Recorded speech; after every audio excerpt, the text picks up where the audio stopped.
Había un día que yo andaba con mucha suerte, venía caminando por las calles de Concepción y al saludar a un amigo, mi curiosidad me hizo preguntarle que de dónde venía. Cuando me dijo que venía de la librería de Omar Lara, yo no lo pensé un segundo y le pedí que me llevara rumbo a esa dirección, porque aún no conocía en persona a Omar. Y la verdad es que me llevé una gran sorpresa, no solamente por conocer a Omar Lara, sino que de cierta forma saber que ambos ya teníamos una pequeña noción el uno del otro. Por supuesto que mi noción de Omar era mucho más grande y como tenía que ser. Soy más viejo, claro. Y así fue como comenzamos a conversar. Y de ahí nació una fuerte amistad que nos acompaña hasta el día de hoy. Por lo tanto, más que entrevista, hoy día tendremos una nueva conversación con Omar Lara. Muchas gracias, Omar. Con mucho gusto, amigo mío. Ahí, el otro día estábamos en la escuela Diego Portales, junto a Tati Torres.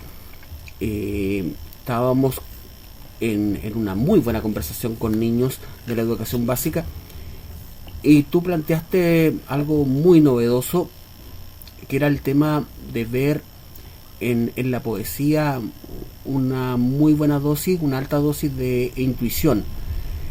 Y quería que partiéramos por ahí, en esa conversación de la filosofía y la poesía. Tú nos hablabas que la poesía tenía una cuota de intuición. Claro. Cuéntanos un poquito de eso. Cuando se habla de la filosofía y de la poesía y su relación, porque ambos conceptos están muy cercanos, se trata de indagar un poco, o no muy poco, sino mucho, en la esencia de lo que es el ser humano y su instalación en la historia, en el medio, en lo social, en lo político, en fin. Y si bien la filosofía es una plena reflexión sobre eso, también lo es la poesía, pero, como decía un poeta amigo mío, la diferencia de la filosofía es que la poesía tiene la intuición, es decir, se puede permitir algo más de fantasía, podríamos decirlo así. Más o menos por ahí iría esta idea de la intuición como elemento enriquecedor de la reflexión que se manifiesta a través de la poesía. Podríamos hablar, en el buen sentido de la palabra, de un recreo, en el sentido de la recreación que se permite la poesía. Bueno, la poesía se permite muchas cosas, ¿no? Entre esas cosas, la recreación, la indagación, la exploración, como lo decíamos, creo, también en esa reunión mañanera en la Escuela Diego Portales, porque hablando de las tareas del poeta, yo siempre he pensado, no creo que sea una idea original mía, pero la hago mía, en que el poeta es un explorador en el sentido que trata de indagar un poco más allá de lo que habitualmente tiene en su derredor, ¿no?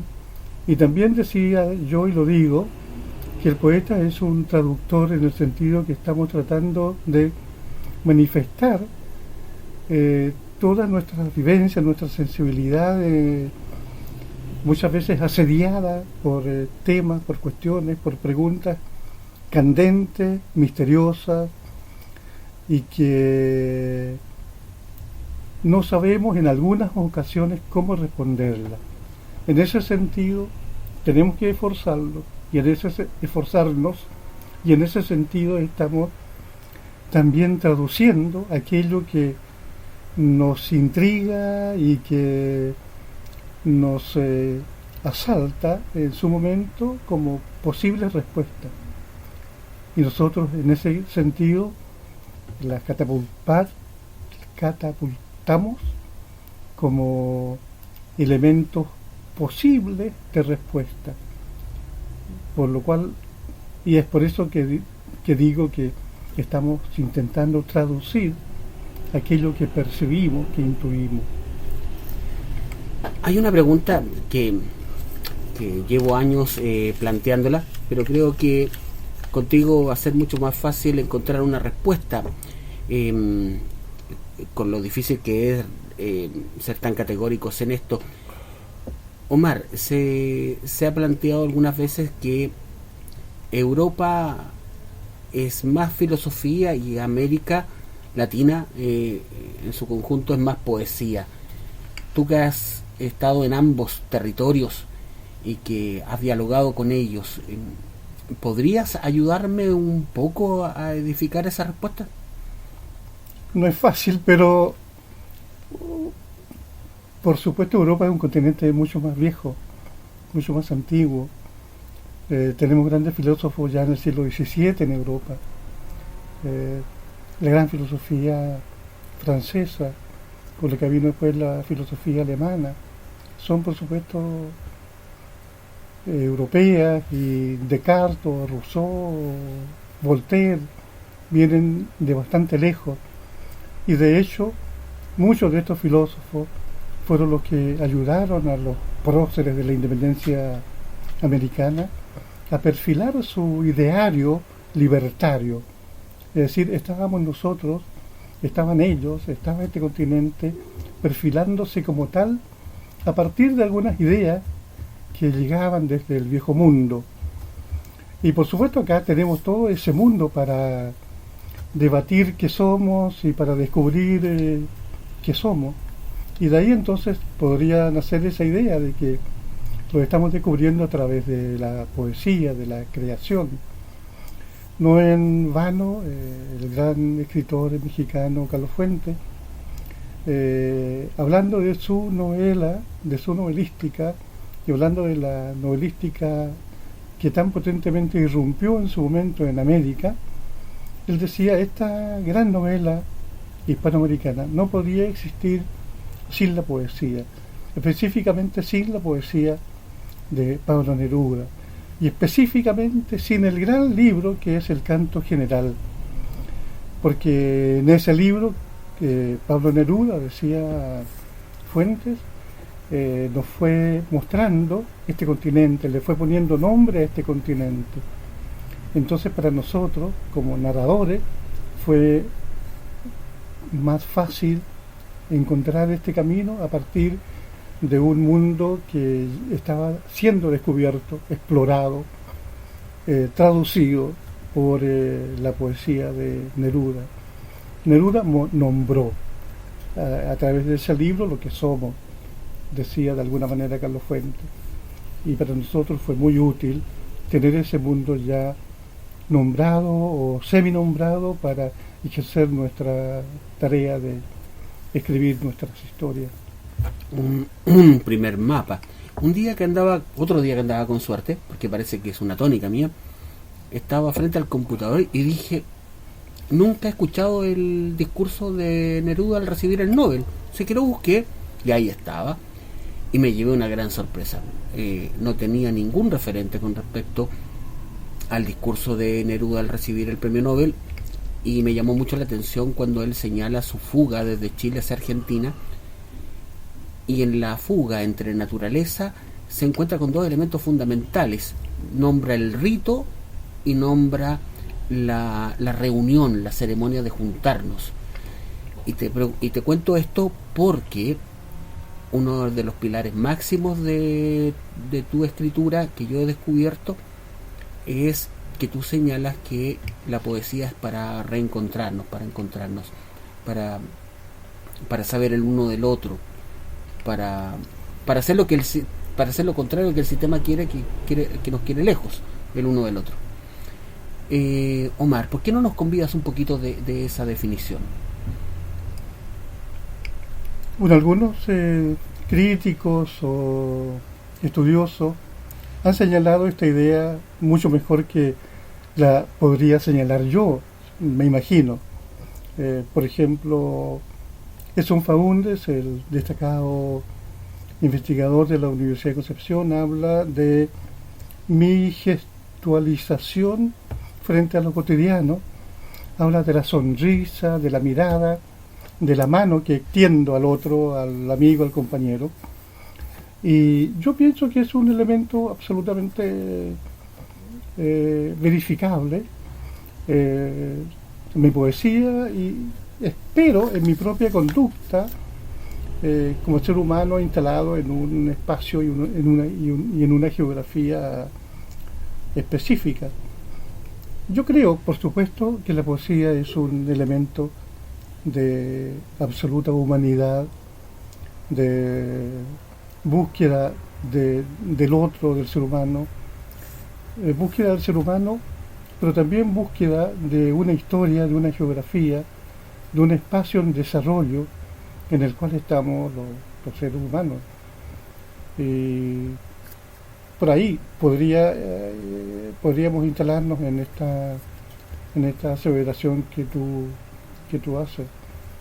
Pero claro, yo le confiero a esta posibilidad de la poesía una gran fuerza, la de entendernos mejor, la de mejor mirar, la de poder mirar mejor al otro.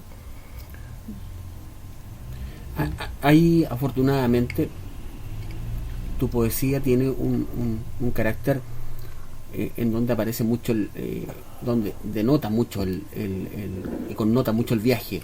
El viaje ha sido algo importante en tu vida. Siempre recuerdo el poema en donde mencionas cuando tú preguntas a personas de otro idioma cómo se llama el río, y ante su respuesta en sonrisa tú encuentras el nombre del río, ¿no es cierto? Como este difícil mundo de encontrarnos con idiomas distintos. Y yo ahí descubro un elemento fundamental que tiene que ver con qué nos quedamos cada vez que nos encontramos, ¿no es cierto? Cada vez que nos encontramos buscamos elementos en común y no nos quedamos tranquilos hasta que lo encontramos. Cuéntanos del viaje, cuéntanos de qué ha significado el viaje para ti. Mira, esta idea del tránsito ha sido muy bien estudiada y expuesta por un crítico rumano griego que se llama Víctor Ivanovich. Ya en la primera traducción que se hizo al rumano de uno de mis libros, El viajero imperfecto, él desarrollaba esta idea. Ahora, esta idea del viaje, yo pienso que también se articula o se prearticula en mi primera escritura, en mis primeros libros. Cuando aún el viaje físico, el viaje geográfico, no era un hecho verificable.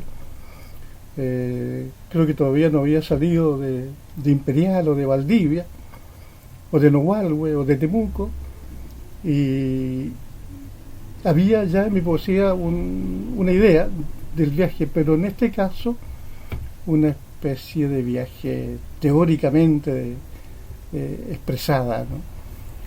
Un viaje interior, un viaje de la ensoñación, un viaje de la fantasía.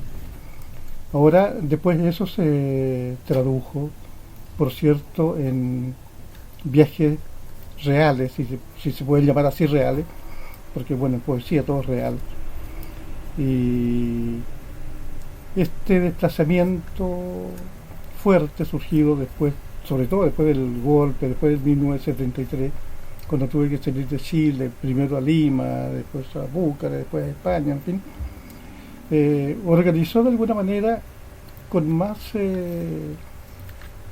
locuacidad por una parte, y espero también que con más inteligencia, esta idea de lo que percibo yo como el viaje, como la posibilidad de desplazarme y de ver distintas realidades, distintos mundos. Hay una pregunta que viene a continuación que siempre me cuido de saber a quién se la pregunto, porque puedo tener, el lenguaje tiene dos posibilidades. Simplemente poner palabras a la derecha del anterior y salir del paso, o realmente responderla. Y tengo la certeza de que me la vas a responder. Incluso uno de tus libros lleva ese título, 1973. Háblanos de ese año desde este 2019, desde donde tú quieras tomarlo, la verdad. Es el punto central de un eje que se ha desplazado en mi historia, pasando o viniendo desde la historia del mundo, por decirlo así, porque en ese momento el mundo era lo que estábamos haciendo, lo que pensábamos hacer, lo que el país quería hacer, en fin. Y esa ruptura es simplemente definitiva en nuestro destino, en nuestra vida, sin hablar de los hechos trágicos, de los hechos sangrientos, o hablando de esos hechos sin tal vez mencionarlos necesariamente, porque lo que se fue de nosotros, yo diría que fue una realidad, fue una manera de mirar la realidad, fue el desplazamiento de lo que estábamos construyendo en nosotros mismos, en lo personal, y lo que queríamos transformar a través de una revisión de lo que era la sociedad chilena, inmersa en lo que era toda la sociedad de este continente. Eran tiempos tremendamente díscolos en cuanto a pensar y a actuar. Había una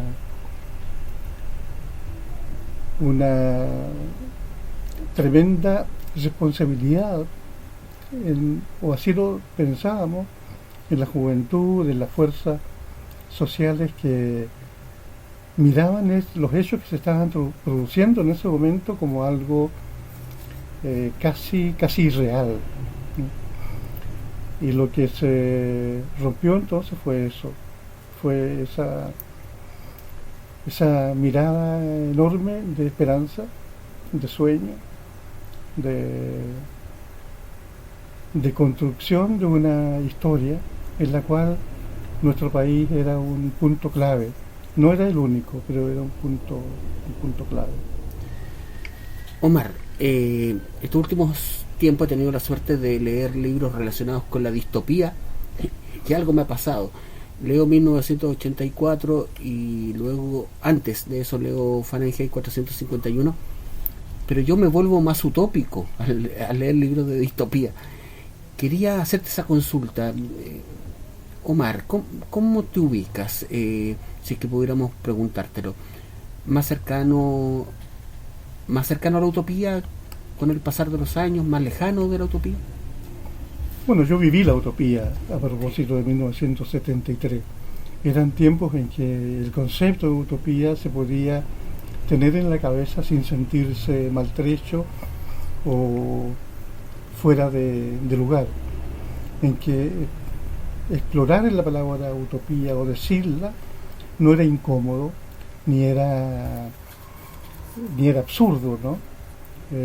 Ahora yo creo que si mencionamos la palabra utopía tenemos que agachar la cabeza con un poco de vergüenza incluso. No, ahora ya no creo que viva en la utopía ni cercano a la utopía, pero sí la conocí y la viví en ese tiempo. ¿Y fue un buen néctar? ¿Fue un buen vino? Absolutamente, muy bueno. Todavía se hinchan las venas cuando se piensa en él. Omar, tú y tus lectores solamente me pueden responder esta pregunta. ¿Por qué no me haces una postal de Portocaliu? ¿Por qué no me hablas de Portocaliu? Bueno, te voy a recomendar que leas algunos de mis poemas. Sí, Bueno, es una broma, claro. Sí, por supuesto. Creo que mi poesía está llena de postales de Portocaliu. Portocaliu, yo la imagino fácil, ¿no? Es mi lugar. Ahí está mi gente, mi plaza, mis bares. Hay un pequeño río que cruza cerca del centro de la ciudad, donde hacemos paseo con los amigos. Y sobre todo está, como te decía, está en la plaza y están los bares. Todavía los bares con olor a humedad y a humo y a alcohol. Y creo que seguimos escribiendo ahí algunos poemitas en las servilletas o en las paredes de los bares que están viejones, pero que no se van a derrumbar fácil. La postal sería sobre todo eso, una postal amigable, con la copa alzada y diciendo, como decía Jorge Teillier, no somos ni ángeles ni pájaros, pero vale la pena estar vivos.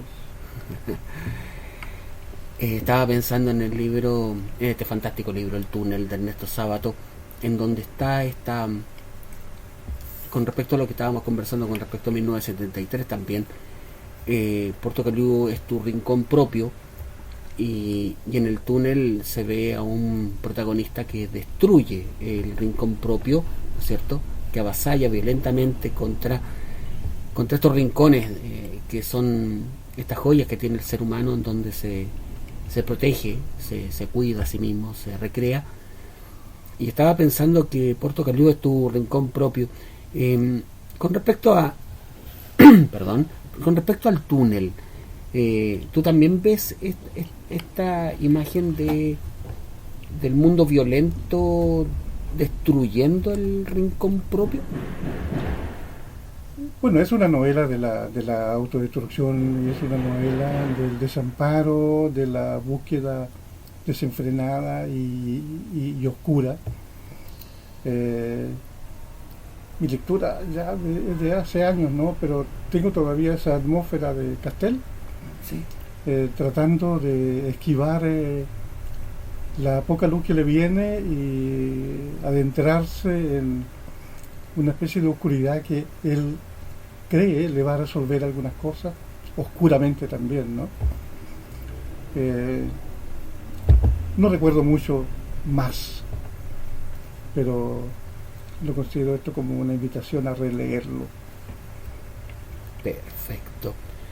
Hay una palabra que se instaló hace algún tiempo, se habla con mucha facilidad, y creo que es necesario definirla de alguna forma.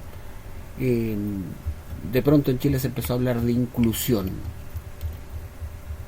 Cuéntame un poquito, ¿cómo sientes esa palabra? ¿Desde dónde la sientes? Claro, de pronto se empezó a hablar, no solamente en Chile creo yo, sino en todo el mundo, y se empezó a hablar sobre todo en algunos espacios sociales que tienen que ver, bueno, en las escuelas fundamentalmente. Es un concepto que yo lo asimilo sobre todo a la cuestión de educación, de la pedagogía, y que entiendo tiene que ver con el hecho de que la escuela debe dar respuesta a la diversidad que está aflorando con fuerza en un momento dado. En este sentido,